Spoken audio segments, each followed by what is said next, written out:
Hello and welcome to Matters of the Heart. I am Gabriel Gonsalves, an international coach, teacher, and trainer specialized in the field of heart intelligence. I help people create relationships, lifestyles, and careers that they absolutely love. And I do this by showing you how to access your inner resources of love, joy, wisdom, and power that become available to you when you choose to start connecting with your emotional, intuitive, energetic, and spiritual heart. Through individual and group coaching programs, online courses, and live seminars, I teach a wholehearted or a heart-centered approach to personal and spiritual development, emotional mastery, and conscious relationship building. Basically, I'm here to help you create the most amazing, loving, joyful, wise, and powerful version of you. You can find out more about me and the work that I've been called to do in this life by visiting my website, heartintelligencecoach.com, where you can book a session with me or find out more about my upcoming seminars around the world. Today in Matters of the Heart, we're going to be talking about how to know if you are truly walking your path. It's a bit of a continuation on the conversation we started last week on what it means to follow the path of your heart. So if you haven't had a chance to listen to that, I would advise that you consider listening to that one first, and then coming back to this podcast if you're watching the replays. Before we get started, though, let me remind you that if you're listening to us live via Zoom, you can ask your questions by typing them in the Q&A section that's at the bottom of your screen. And I'll do my best to answer them during our time together. So let's go ahead and take a few moments then to center ourselves in our hearts. I always like to think of whenever we begin an activity, before you begin your day, before you begin an important conversation with somebody, that you first put your heart on, really, that like put the light of your heart on. So we begin then by centering ourselves always before you do anything in our hearts. And the way we do this is by taking a few moments to enter our energetic, all-knowing, spiritual heart by connecting with our physical heart. And the way we do this is by putting a hand over our heart or in the middle of our chest and literally feeling into this area right in the middle of your chest as you begin to slowly breathe in and out of the heart. Remembering that breath, which is the Latin word for breath, is spirit, spiritus. The breath, the spirit, is what allows the heart to be energized. Without oxygen, without air, you cannot power your heart. Notice that when you're running and you need a lot of energy, what do? You breathe heavily, right? Deeply. And so whenever we want to energize our hearts, what we do is we breathe deep into the heart. So begin to breathe in and out of the heart. And you want to breathe slowly, deeply, and evenly. Imagining that you are being held right now in the arms of someone that you deeply love. Making the breath nice and even, deep, slow. And as you do this, I want you to put on a big smile. And think about someone that you love or deeply care for.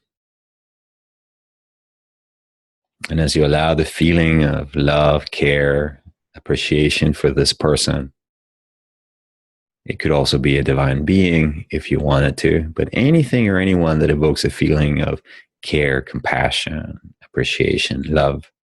As you do this, just allow the following words to sink into your heart.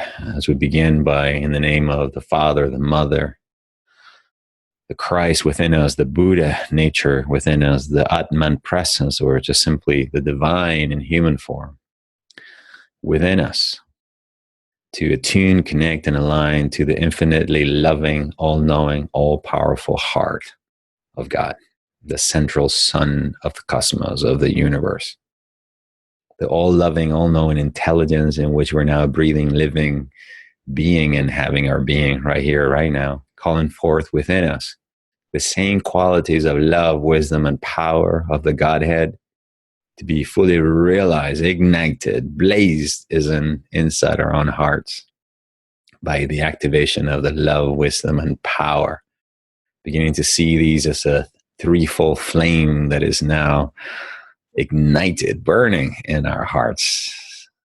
The same threefold flame of love, wisdom, and power is what people refer to as the blood of the Christ, the light of the Christ that burns inside of us. So we are igniting this light that was also in the Christ, Jesus the Christ, that was also in Gautama the Buddha, expressed as compassion.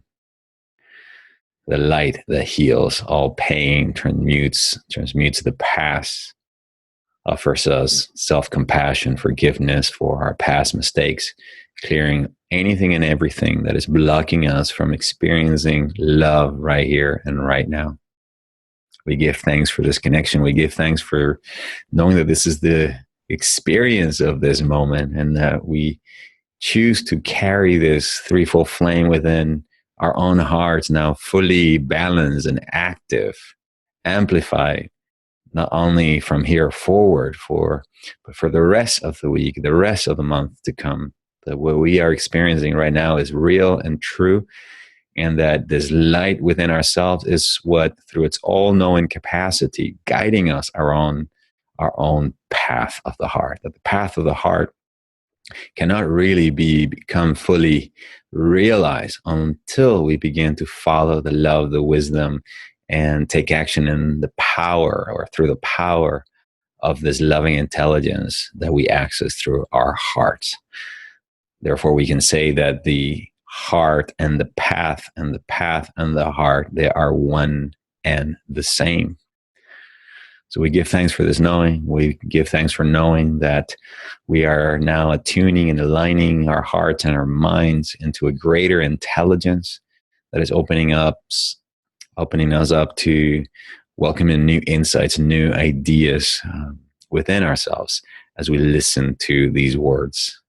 For this, we're infinitely grateful and thankful, and we let it be, and so it is, and it is so.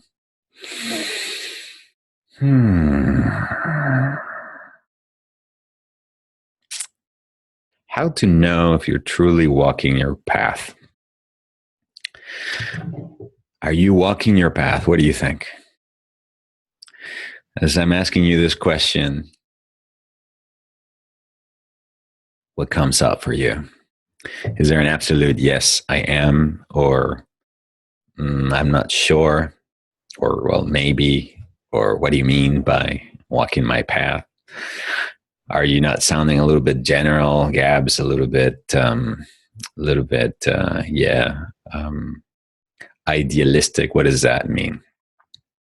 Well, again, when I talk about the path of the heart, more than a spiritual path of compassion and love as taught by Jesus and the Buddha and so many of the great spiritual masters and teachers, but what I'm really referring to is a path of courage, a path that we embark on whenever we make the decision to love ourselves enough to courageously go after 100% of what we believe in our minds and know in our hearts is possible for our lives. What I'm talking about is going after an amazing life, a life that is extraordinary, not in a glamorous kind of a way, but in a way that we are following what we would call the path of our destiny, the life that we know in our hearts we came here to live. You know, is that same life that, if you ever watch the movie Star Wars, is that same life that at the beginning in the very first movie, that Luke Skywalker, he's looking at the horizon and he knows that out there is a life that is different than the one that he's living. That out there are adventures, there's people he's yet to meet, there are gifts to be developed.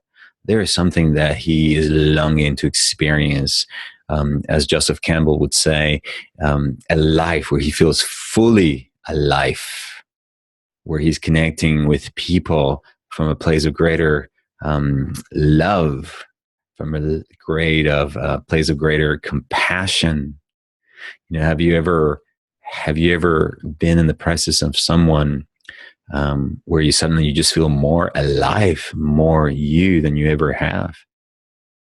Well, more often than not, those people that allow you to feel that are people who themselves have been fully inspired to follow their own path, their own destiny, and become, in essence, the person that they've always known in their hearts that they have been. From a quantum physics perspective or a non-duality perspective, the person that you're destined to become, you already are that. In a timeless dimension where there's no past, present, or future, which is the dimension of the heart, obviously the linear representing more the linearity of the mind, but in this timeless dimension, who you are destined to become, you already are, in essence. That's why whenever you feel or whenever you start getting some catching visions or little pieces of this person that you are to become, it appears that it's a vision that you are creating. But the truth is that what is really happening is that you are remembering who you really are, who you came here to be, and what you have already done, which is one of the reasons whenever we pray to connect and align with our own path, we say it is done. Because in the level of the spiritual, of the energetic, of the nonlinear, whatever it is that you want to experience, do, be, or have, it's already done. So it is a path of self-love, as I was talking about last week, because it begins by you loving yourself enough. I'm going to love myself enough to stop settling for this life that society, that my parents told me I should have, that every television commercial insisted that I needed to have in order to feel or to be happy, and I'm going to go after my own destiny. I'm choosing to be the captain of my own ship. And I'm choosing to really go out like the boy in The Alchemist in search of my future, my destiny, or some people call that the treasure that lives within you. So that is what the heart of the path is. It's ultimately the journey of moving into the heart and beginning to embrace that you are more than your parents, society, culture, your family have told you that you are an infinite being with a specific purpose and mission to be unfolded, to be manifested in this lifetime. And that your journey towards becoming, being, doing, and having all those things is ultimately when you guided by an intelligent system that lives within you as this or threefold flame or three qualities of God that reside in your heart that I was praying for or invoking within us at the very beginning of love, wisdom, and power. So accessing this wisdom, accessing this power will undoubtedly begin to create a transformational or a transmutating effect in your life. What that means is that the moment, and I've seen this happen so many times, the moment you begin to align with the intelligence of your heart and the greater path or purpose that is here for you, one of the things that will happen is your life as you know it, including many of the relationships that support that life, will begin to fall apart. You will go through some kind of a death, the death of your old self, if you may. To the point where you may experience something that people would refer to as the dark night of your soul, or I often like to call it actually the dark night of your ego, which basically means that all these false notions about who you think you are, who you've been led to believe that you are, will begin to fall apart. When we talk about growing in our ability to be more loving, more wise, or all-knowing and more powerful, what that means is that the journey begins then by letting go of all the blocks and all those things that are keeping us from love, which means oftentimes we have to begin to embrace all those aspects of ourselves that are unloving, all those areas of ourselves where we don't feel worthy of love, where we feel shame about who we are or an aspect of our physical bodies or something. So On the journey, on the path, all these false notions, as dragons, become visible sometimes within us. So we experience all sadness, shame, these feelings, or we begin to draw into our lives people, events, and circumstances that will then begin to mirror those for us. So for example, if you decide that you're going to follow your path, and part of your path obviously invokes learning how to become a much more unconditional, loving person, well, the universe, the path, your path will then draw towards you people who will help you grow, bring up all those aspects of yourself that are unloving, where you're not loving yourself or others, so that you can then grow. And then as you begin to step forward and begin to own all those aspects of yourself that you're not loving, then you begin to be guided by a higher intelligence of love, wisdom, and power. In other words, the unseen unseen help, if you may, begins to guide you along the path.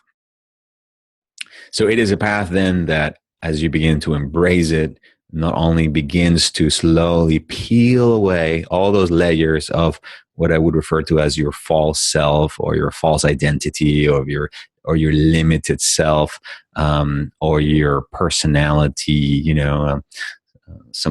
I heard somebody call this the fault. What is it called? The dweller of the threshold, meaning you're a being that is basically fabricated, a false being, that is basically made up of the race consciousness, the culture. But it's a personality that is basically very limited. That's why we call it a false self, because it's based, or is founded upon a false premise that says that, for example, in order to be happy, you have to have a relationship. In order to be happy, you have to have money in the bank. In order to be happy, you have to have your soulmate. In order to be happy, this, that, then that. So what ends up happening is you end up chasing these experiences outside of yourself, giving up all your power away, and your capacity to be here, happy now. When ultimately that is your divine right. It is part of what begins to rise naturally in, through, and as you, the moment you begin to remove all these blocks, these obstacles to love. It's in essence what Rumi referred to when he said that our path is not to seek love, but to literally remove all the blocks that are keeping us from experiencing love. All right. So the path at the very beginning, for many people, as they begin to connect to love, oftentimes feels very wonderful, and there are synchronicities and new pathways open up, and a teacher may show up, and new experiences that excite you.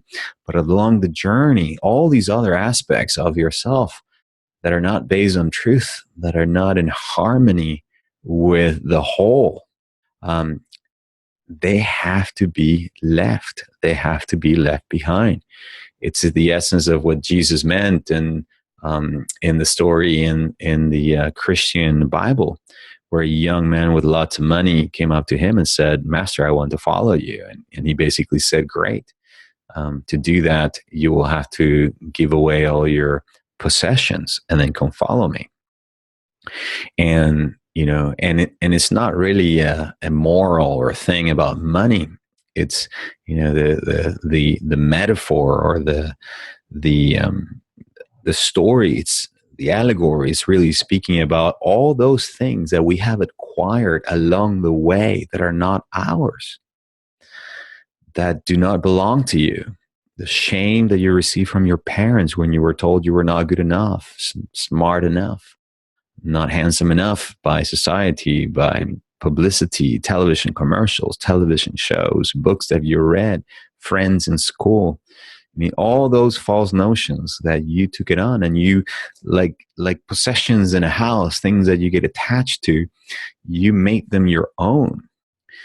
So all those things that you have acquired from the world, that belong to the world and only to the world, must be surrendered, must be given up, so that you can enter as a child. And what that means is, with the innocence, the openness, the playfulness of a child, If you notice, if you leave a child for a few hours with just like some wood and some rocks, a child has not really been sort of owned by the world yet or programmed by the world.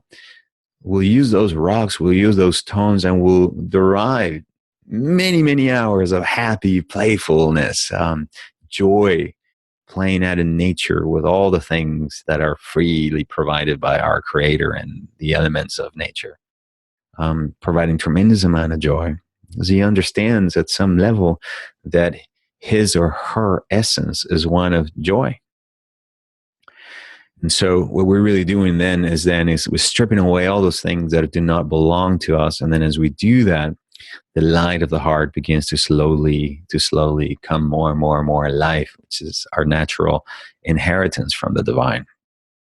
We begin to unify more and more and more with our own source, begin to see that this thing that we call happiness or joy or compassion is ultimately our divine inheritance, is part of the built-in mechanism. It's already there for the taking. We were born with it.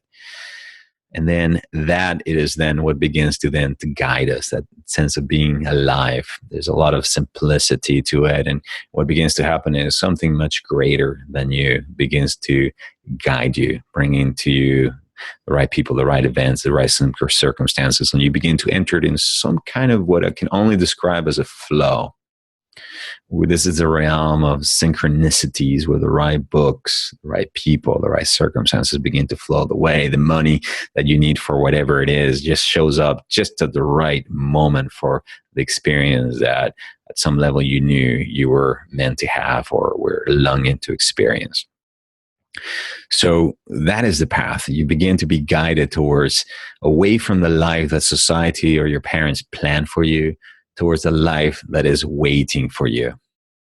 Okay, what that means ultimately is that whatever that life is, whatever this path is unique to you, which means no two people, no two souls share the exact same path. I'm going to repeat this because this is very important. No two people, no two souls share the exact same path. You may have people who may be walking by your side, heading in the same direction, but their path, especially when it comes as the aspect of the path that is the inward journey of their own individual lessons, will be unique. Like, for example, you and I could be walking to Rome, or for example, in it's just a few days, I'm going to be leaving South Africa, traveling to Spain to walk the Camino de Santiago. And let's say I meet someone who's walking the path with me. All right. So they might be someone who, we're sharing the same path. They might be walking right next to me. We might even be wearing the exact same clothing. But the truth is that the reason why they're walking and the reason why I'm walking, even though we're walking the same path, might be completely different, because we are two individuals who have different life purposes, different lessons to be learned. And obviously my lessons may inspire, even help and heal and guide the other person, and vice versa. But ultimately, we each have to do our own walk. We each have to do our own walk. Nobody can walk it for us, and each walk is unique to us. So it begins then the moment that you begin to open up to the possibility that there out there is something waiting for you, and that then that thing, whatever that thing may be, because it will take on different shapes and forms throughout your life. The path is not something that you ever finish. It's more really how you show up for life. And so it will begin to start looking, for the majority of us, as some kind of a vision, because it is always a vision that gets you started on the path, right? It is the idea, for example, of wanting to set up your own business, become an entrepreneur, leave a relationship where you're very unhappy, to pursue a relationship that you might call a soulmate level relationship, or a romantic relationship that has a very strong spiritual component to it. Or it might be healing your heart after a major breakup, or it might be just finally aligning with your life purpose. Whatever that is for you, what is required for you to begin to know if you're really walking your true path is that at some point a vision a vision must evolve and be created. A vision must evolve and be created. A vision of what it is and why it is that you're beginning to walk the path in the first place. That's what kind of gets you out of your ass. That's what gets you out of your comfort zone. That's what gets you out of your current situation. The desire for something different. Okay, that's what gets ultimately Luke Skywalker out of his ass when he sees out there is a different potential. And oftentimes, with the truth is that the path of the heart, in so many ways, it is the same path that Joseph Campbell was referring to when he talked about the hero's journey. The hero's journey goes on the path of their heart. They go on to seek a higher possibility, a higher way of being, a greater alignment with something much bigger than them. And it's very often the experience of many people who travel, who have had the courage to travel their path. The first experience is that we refuse the call, we reject the call. And it's mostly out of fear, because within us, there's a part of us, the same limited self, ego, false self, whatever you want to call it. There's different names for it. That is so afraid of losing control, is so afraid of losing friends, family, the love of people, the comfort of your current lifestyle, is so afraid to losing the weekly paycheck, the monthly paycheck, is so afraid of losing control and losing itself that it will somehow sabotage and it will refuse the call. It will happen. And so what will inevitably happen is you will end up saying no to a great opportunity that will come your way. When an opportunity that deep down in your heart will transform you, but at the same level, deeper down into your gut, it will scare the hell out of you.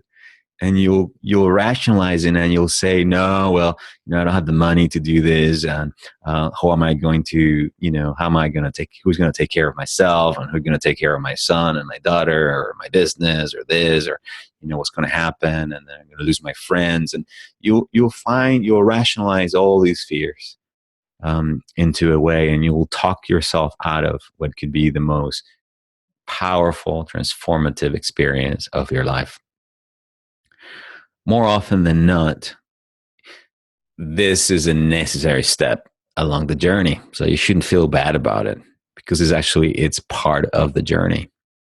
It brings you back into your current reality, where little by little you begin to reconnect with the pain, the suffering, and continue to dwell in the desire of what's really wanting to be, or to seek to be expressed within you. So you'll go back to your routine, to your relationship, and you go there until you reach that point where, primarily through pain, you will arrive at that place and time when you'll say, you know what, I'm sick and tired, I'm sick and tired of this life, or of this relationship, or this job, or this relationship. I've had it, until you've just done enough of that thing which you're tired of doing, which it's not you, it's not why you came to this world, it's not the reason why God created you, and this in your heart, until you just send everybody to hell, and you finally just pack up your bags and you leave, you burn your bridges, you do whatever it is, and I believe that it's almost like, for the majority of us, it's a situation where you either shift or you're shifted. And what I mean by that is that you either have a vision that is strong enough, and you'll say, okay, this is what I'm going to do. And so you jump in the water and you initiate the journey and the shift and the changes that are required along the way. Or you wait until something happens, like you get fired from your job, or you get very sick, can't even go to your job anymore. So you now have to sit with all this discomfort. or somebody breaks up with you, or something happens out where through a tremendous amount of pain, you realize that you either move forward into the new or allow the situation to literally to consume you. It's in essence what happened to Luke Skywalker when he, when he refused the call, because that's what he does. He refuses the call. He tells Obi-Wan Kenobi, "No, I'm just going to stay home because my uncles need me, and they're old, and I'm young, and they need my help." And so he goes out, on a weekend excursion because he loses a robot. If you've ever seen the movie, and then while he's away, the dark forces come and they kill his uncle, kill and destroy his home. So when he comes back, there's no home anymore. So oftentimes that's what happens after we refuse the call, and we come back to our normal lives. The desire of the soul is so strong to move in a new direction that it will bring about the situation where your current lifestyle will literally be destroyed by some external force. And now you're free. Now you're free to go. Now you're free to embark on the transformational journey. So, as Reverend Michael Beckwith, one of my teachers and mentors on the spiritual journey, often says, you can either be pushed by pain or pulled by a vision. So it's either pain that is pushing you towards seeking, a new way of being, becoming more loving, more compassionate, more accepting, whatever it is, more courageous. Or is the vision for something better out there, a life, a career, a relationship, something that is awaiting for you. And as you begin to inhabit this vision, to hang out with this vision, to spend time with this vision, the vision itself begins to guide you. You get a sense that there's something bigger that it's guiding your step. Okay, so this is when you're on your true path, when literally you surrendered. Where you surrender, because the thing about this path is that it's being created a lot as you take every step, and that's one of the things that makes it so scary. In a world in which we live, where there is an instruction for doing everything. Every time you go to a shop, you go to IKEA, you go to any store, you get, you're given a book or a little pamphlet or a little, sometimes it's just like a little photocopy sheet of paper that says assembling instructions on how to put something together. But when it comes to our path, the truth is that there are no instructions. There's no instructions whatsoever. It literally is a path that it must be navigated in so many ways in the dark. And what I mean by that is by trusting something deeper within yourself. In the book Courage by Osho, it's probably my favorite of the Osho books that I've read. He gives this wonderful description about what following your true path really means.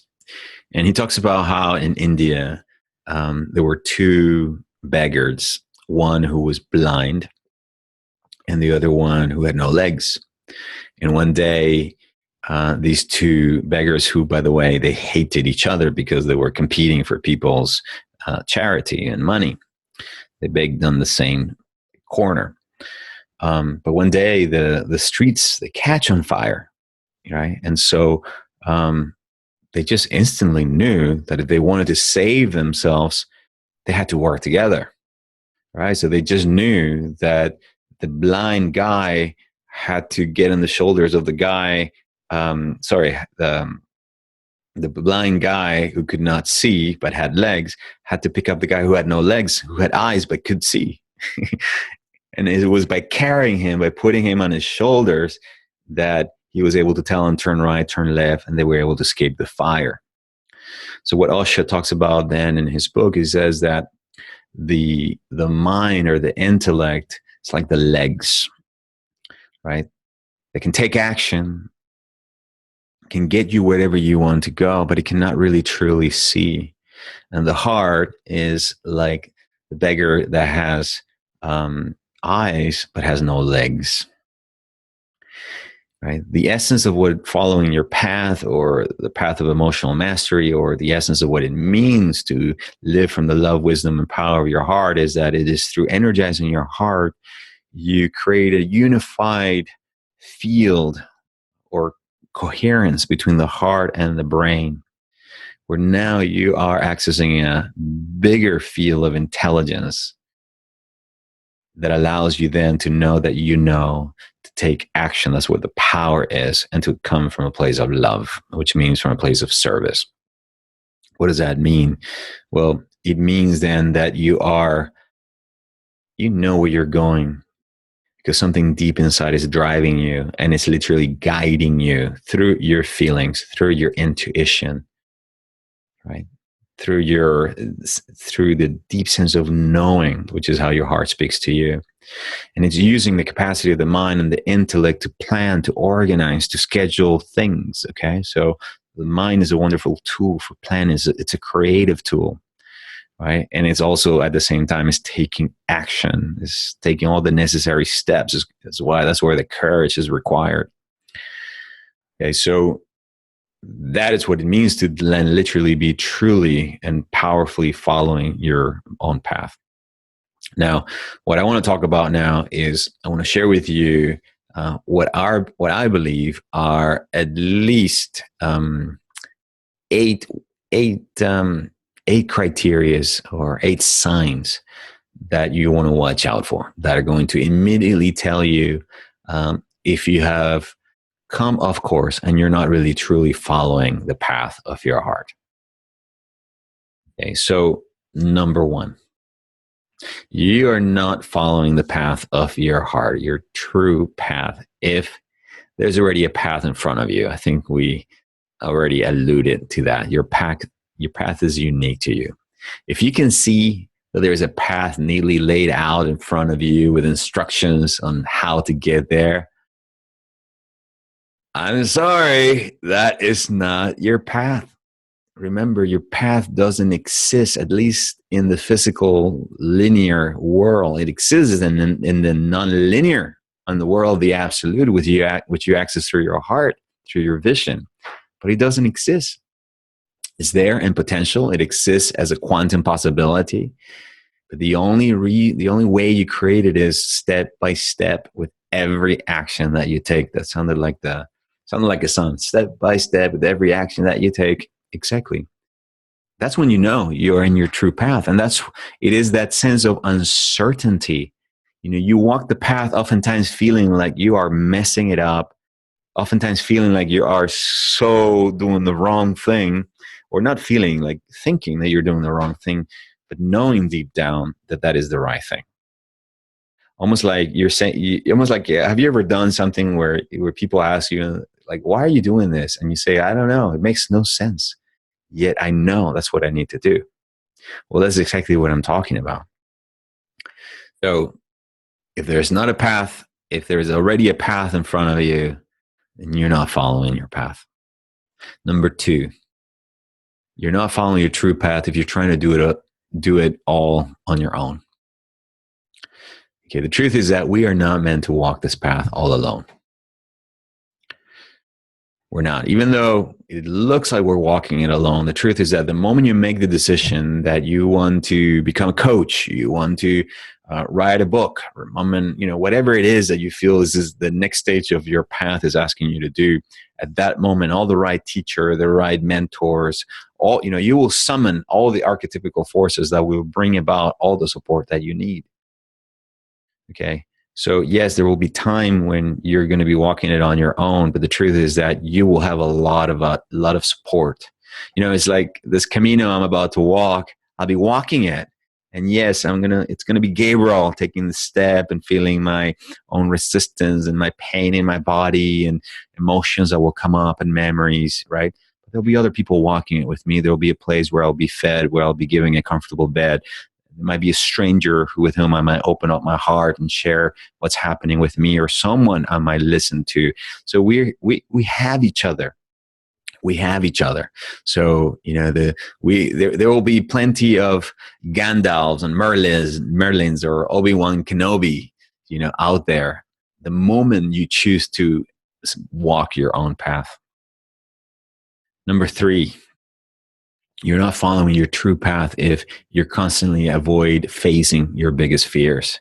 Remember that the path requires you to face your biggest fears on a daily basis. Okay. And what this means in terms of practicality, what does this actually mean? Well, it means oftentimes saying to someone what you're most afraid of saying, asking for what you're most afraid of asking, doing what you're most afraid of doing. A couple of podcasts, we spoke about how to have difficult conversations. So oftentimes the path requires you to have very difficult conversations. The most difficult ones being the ones that you're having with yourself, with the man in the mirror or the woman in the mirror. And be aware that oftentimes you're going to project these fears onto other people. Okay. And it's going to look like it's out there in people who are rejecting you when they're really just showing you aspects of yourself that are rejecting yourself, ways in which you are rejecting yourself. Okay. So just be aware of that. The path requires you to do that, to face your biggest demons, to have, to deal with conflict. Number 4, you're not following your true path if you avoid pissing other people off or inconveniencing other people off by saying no to them. Being on your path requires you to constantly say no to other, more tempting, pleasurable paths. Things that your family would tell you should be doing instead, what your friends tell you, oh no, man, why don't you do this instead? It's easier, it's more convenient, and anything else that society has laid out already for you.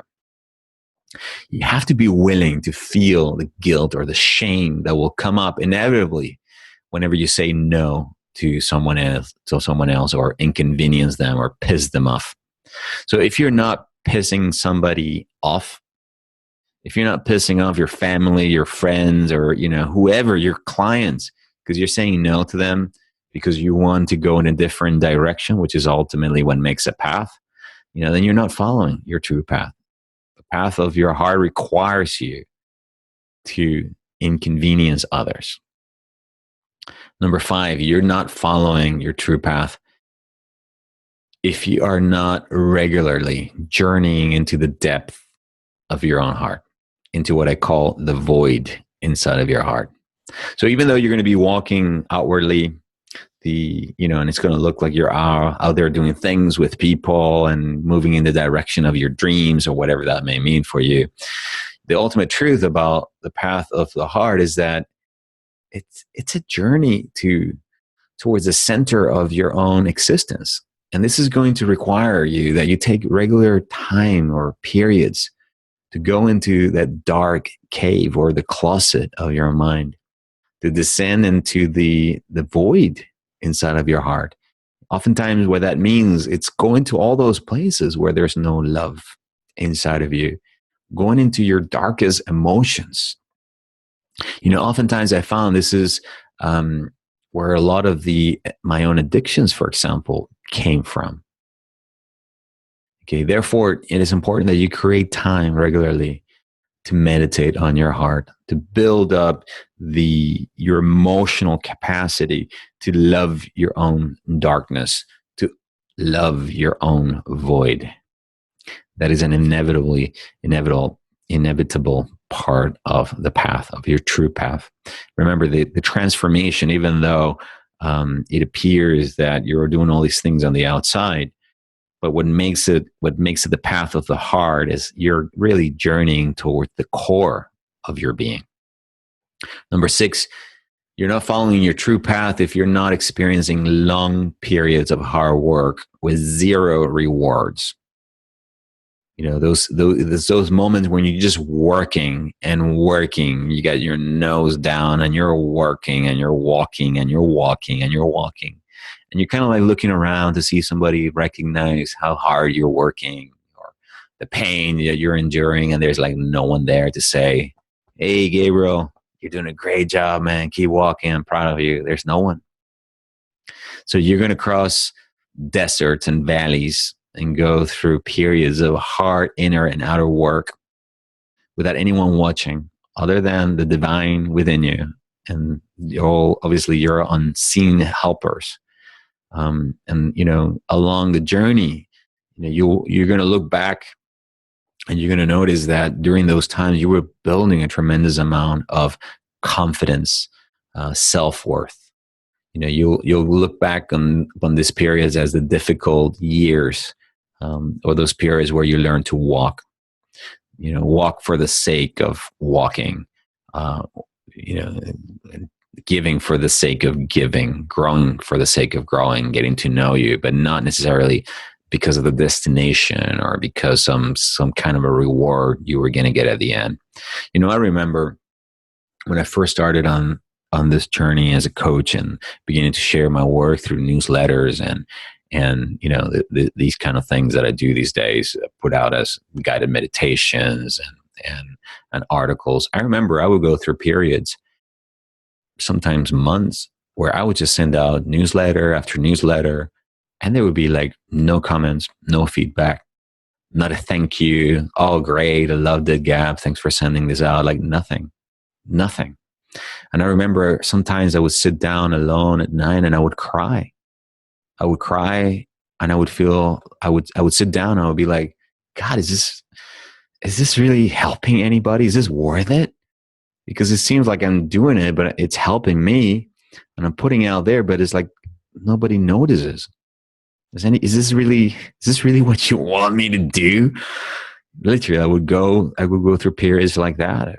And then sometimes I felt like throwing the towel and like giving up. It's like, well, if I stop writing, if I stop doing this, probably people will not care anyway, because it doesn't sound like it's really anybody cares. And whenever I arrived at a decision where I would do that, where I would say, I'm not doing this anymore because nobody's noticing it, invariable, I would get an email or a message from somebody that would say something along the lines of, Gabs, thank you for this. I was going to kill myself. And if I had not read this, I would not be here right now. You gave me the courage to go on. You gave me the courage to continue, or, something along the lines. Someone would really come up with some kind of a, testimonial about how whatever I had shared had deeply transformed them. Then I would kind of look up to the heavens and go like, oh, okay, you're letting me know that you're giving me a sign to carry on.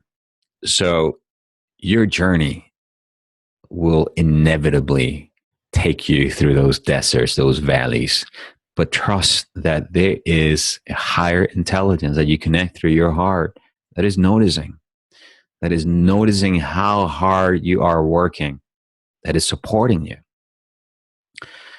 Number 7, you're not following your true path if you're not taking time to celebrate the miles that you have traveled. To be fully alive also means that you experience the joy or the bliss of being alive by celebrating the miles that you have traveled, the experiences that you've encountered, the people that you have met along the way, and the progress that you're making. Okay, it's so easy to get so caught up on the next action on your to-do list in order to, the next step along your path. But oftentimes we don't take enough time to look back and see how much you have grown, how much you have changed. That happens to me. I'm definitely guilty of that. Sometimes because I'm my nature as an overachiever, and it's part of my Aries nature. I have a tendency to create and do, but I don't sometimes give myself plenty of time to reflect and look back and say, wow, look how much I've grown. Look how much I have changed, how different I am, and it seems like, especially more so these days, these transformations and shifts are happening more and more and more rapidly. I don't know how it's happening in your experience, but in mine, it just seems like, I can already tell you, like 3 months ago, I was in such a completely different space. I'm like light years, and And in the past, I think the transformation that I've seen in myself in the past 3 months, it's something that it's probably something I would have seen in 3 years. You know, I don't know what your experience has been, but I have a feeling that if you're listening to this, yours is probably very similar to mine. So it's important that you take the time to open up that bottle of wine, to put on some music, to celebrate, to journal, or just simply have some friends over and say, hey, I just want to celebrate. What are you celebrating? Celebrate life, all the changes, all the season, this new moon, the new person I'm becoming, whatever it is that I got through, that I was very sad last week and I'm not sad anymore this week, or I'm a little bit less sad, or whatever it is that you're celebrating. But it's important that you give yourself to celebrate. I mean, the 12th virtue of the heart, which is honor. That's what it means, to honor yourself. It's part of self-love, to honor yourself.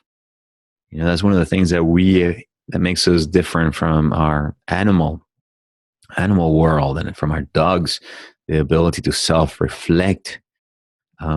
So it's a wonderful gift to be able to look at yourself and then just simply say, we have this beautiful word, namaste, the divinity in me honors the divinity in you. Imagine just looking at yourself in the mirror and basically saying, hey, I honor myself, the person on the other side of the mirror, not only their divinity, but the journey that I have traveled, that we have traveled together. Number 8, you're not following your true path if you are not embracing the pain that will come every time you come off the path. Every time you go back to sleep, every time you get distracted, every time you begin to follow somebody else's path. And that will happen. That will inevitably happen. The truth is about the path is that it is as self-correcting as an airplane that is on autopilot. I'm not sure if you know this, but most airplanes that operate on autopilot, they never travel on a straight line along the path or along their route path. They're constantly being off course. They're constantly what? Well, there's wind, the earth is moving, the airplane is moving. There's clouds that gets in the way, there's storms. And so what happens is the airplane is constantly adjusting, self-correcting. It literally is always coming off the path and coming back into the path, off the path, coming back off the path. The truth is that it is your inner wisdom that you access through your heart, through your feelings, what will let you know when you come off the path.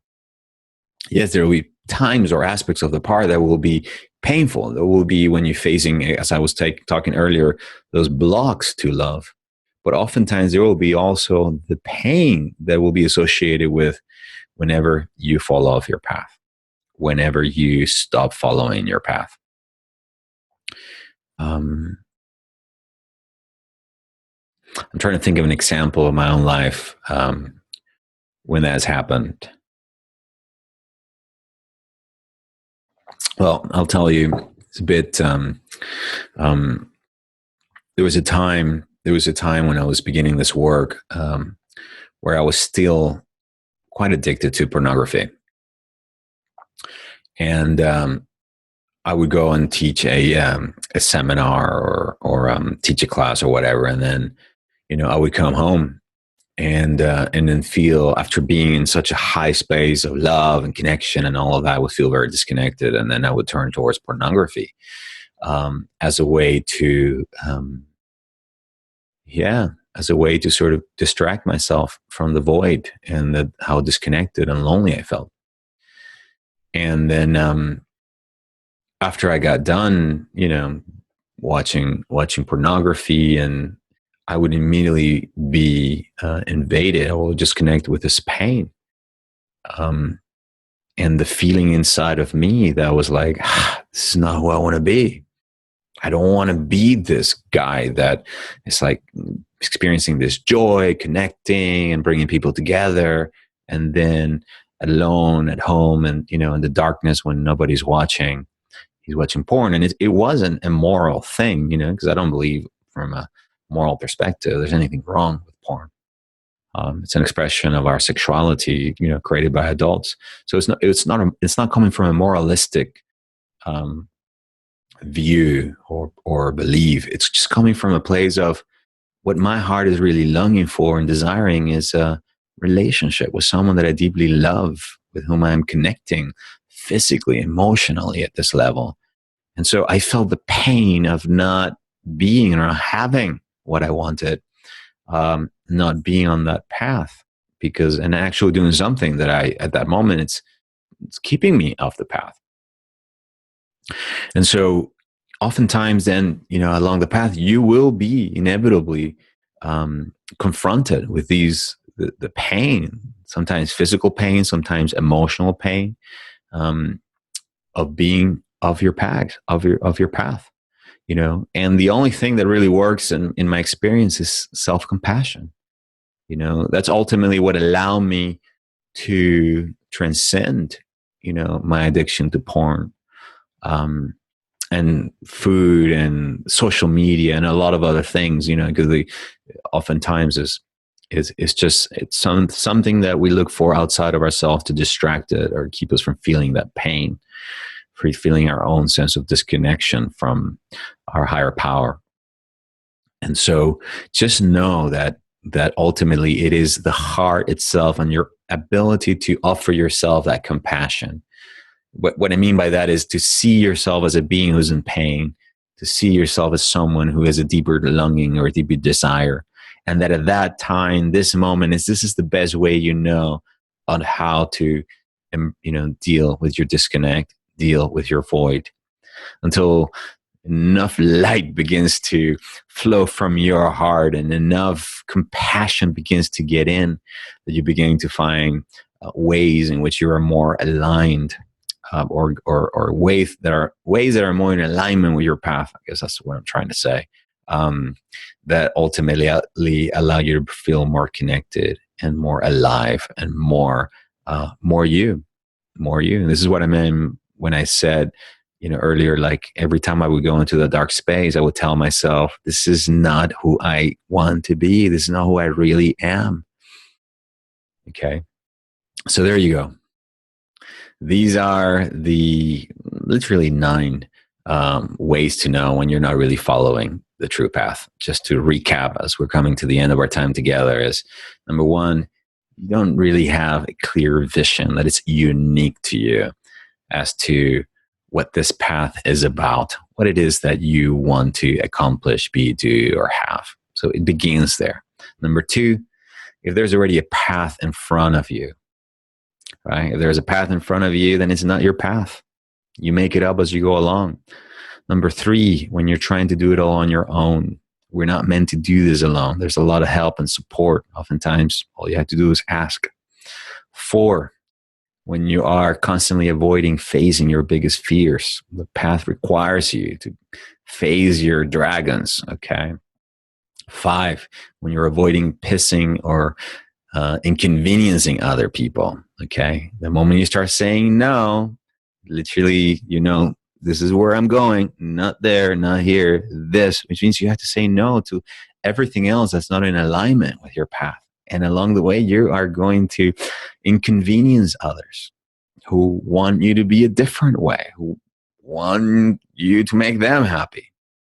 Okay, number 6, if you don't regularly journey into the depth of your own heart, into your own void. Number 7, if you don't experience long periods of hard work with zero rewards, okay, where you feel like nobody is noticing your growth, but only you. Number 8, if you don't celebrate the miles that you have traveled, if you don't take time to honor how much you are changing, how much you're growing, and all the things you're achieving along the way, no matter how small they are. And then number 9, if you don't embrace the pain that you will experience every time that you come off your path. Please remember that ultimately, the path of the heart is a path of personal transformation and growth. So in the end, it will never be about what you achieved. It will be about the path itself.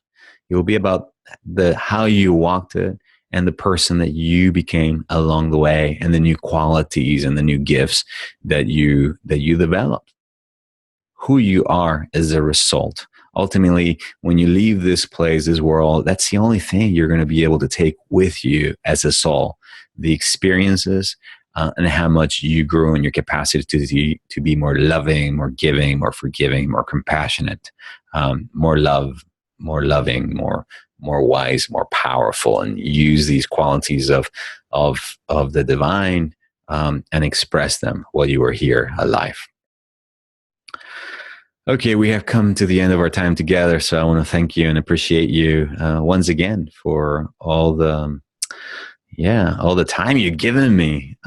If you're still listening, if you're still hanging on to what I've been sharing with you, if you have enjoyed today's topic and you want to learn more about what coaching can do for you, I'd like to invite you to please consider booking a session with me. You can also sign up for one of my online courses. Or learn more about my upcoming seminars, my Path of the Heart seminars around the world. Let us just know for ourselves and for each other that this flame of love, wisdom, and power within our own hearts that became fully active during our initial prayer is now, as we leave our time together, magnifying and continue to guide us, direct us, and protect us along our own unique individual path. I hope that you have learned a lot and remembered a lot. For me, learning and remembering oftentimes mean exactly the same thing. And that, and remember that your heart, which is your inner source of love, wisdom, and power, is always what will win or help you grow or transcend any situation or problem that you have in your life.